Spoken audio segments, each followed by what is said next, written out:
Hi, Goddess of Love here again. Kamusta kayo dyan mga goddess ko? So, another reading tayo today for you, Gemini, no? So, let's see current situation ninyo ng person on your mind, no? You are dealing with, you are connecting with, no? Mga Gemini natin, no?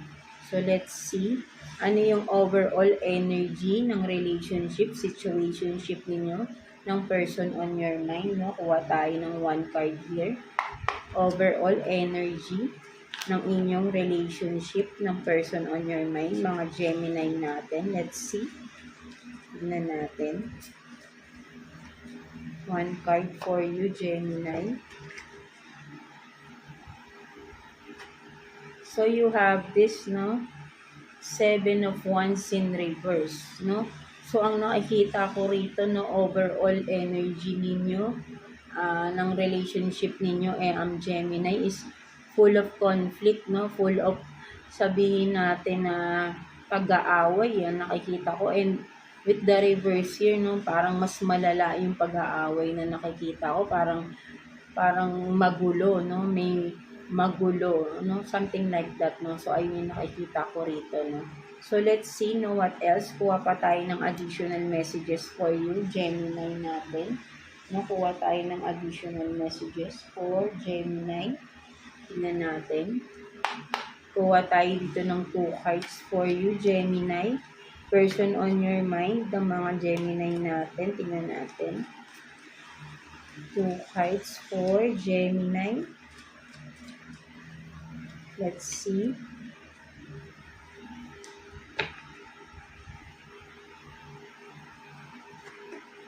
So, you have this, no? Relieve the pressure. So, talagang mainit yung ulo, no? So, talagang nag-iinit yung mga ulo ninyo, di ba? So, talaga sabi ko na, di ba? Talagang lagi kayong, may pagtatalo talaga rito, no? So, meron, don't push me, no? So, hindi talaga, kumbaga sabihin natin na parehas kayong mainit palagi ang ulo ng tao na ito, no? Gemini natin. Palagi kayong may arguments, no? Sa parang, lagi kayong natitrigger sa isa't isa para magkaroon ng pagtatalo, no? Something like that, no? So, ayun yung nakikita ko rito. Hindi kayo talaga nagkakasundo. Kumbaga, laging mainit, no?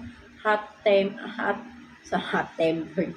Kumbaga, hot temper. Sabi ko nga ganun, no? Kumbaga, parang inis na inis kayo sa isa't isa, no? Something like that, no? Ayun yung nakikita ko rito, no? Inis na inis kayo, di ba? Kung makatingin dyan dito sa kabila, di ba? Parehas kayong mainit ang ulo sa isa't isa, no? Something like that. So, ano ba yung pinag-aawayan ninyo, mga Gemini natin? No? So, let's see what else, no? Kuha pa tayo ng additional messages for you, Gemini.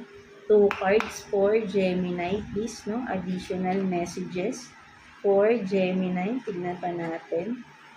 No? Sabi ko nga, worse yan eh. Kasi, yung 7 of Wands, kasi kung makikita mo si 7 of Wands, kung hindi siya naka-reverse, makikita mo, parang ang yabang-yabang na, but then naka-reverse pa, so ibig sabihin, mas worse pa sa mayabang. So, parang yun yung nakikita ko nga, no, kung nag-aaway kayo, mas worse pa yung pag-aaway ninyo sa natural na pag-aaway, no? Something like that, no, mga Gemini natin. So, let's see. Kuha pa tayo ng 2 cards for you, Gemini. Tingnan pa natin. So, insecurities, no? Self-esteem. And then, between the lines, no? Look for what's okay. So, kaya pala, no? Parang may mga natuklasang mga sikreto pala dito, Gemini. That's why, kung sino man tong naglihim, kung ikaw ba to o yung person mo, that's why parang yung isa, no, kung ano man yung natuklasang lihim dito is nagkaroon ng insecurities tong tao na to, no? Something like that, no? So, kung sino man sa inyo yung parang nawalan ka ng tiwala, no? Something like that, no? So, that's why parang kaya pala laging magulo dahil may mga sikretong nabunyag dito, no? Ayun yung nakikita ko rito. And that made you feel insecure, no, mga Gemini natin, no? So, ayun yung, kung insecurities, no, maybe third party, di ba? Hindi ka naman ma-feel insecure kung walang involved na ibang tao, 'di ba? So maybe may cheating na natuklasan dito, no, for some of you, no, mga Gemini natin. So ayun yung nakikita ko dito, no, na issue. That's why parang lalong pagulo ng pagulo, no, kasi nawala na yung trust dito, no. So hindi na talaga kayo magkakasundo, no. Sa bagay, ang hirap kasi, 'di ba? Ang trust, ang hirap ibigay niyan. I mean, madali lang ibigay yan sa tao na yung trust. But then, once na nasira yan, ang hirap ibalik, di ba? Ang hirap buuin yan, di ba? Ng trust na yan, once na nasira yan, di ba? Something like that, di ba? Mga Gemini na. So, ayun yung nangyayari sa inyo. That's why, ang hirap ng araw-araw nyo na parang feeling mo, lagi kang lang niloloko ng person mo, no? Something like that, no? So, yeah, tingnan natin. What's the message advice for you ni Universe, to mga Gemini? Kuha tayo ng 2 cards for you, Gemini. Tingnan natin. 2 cards for Gemini, please. Message advice from the universe. Let's see.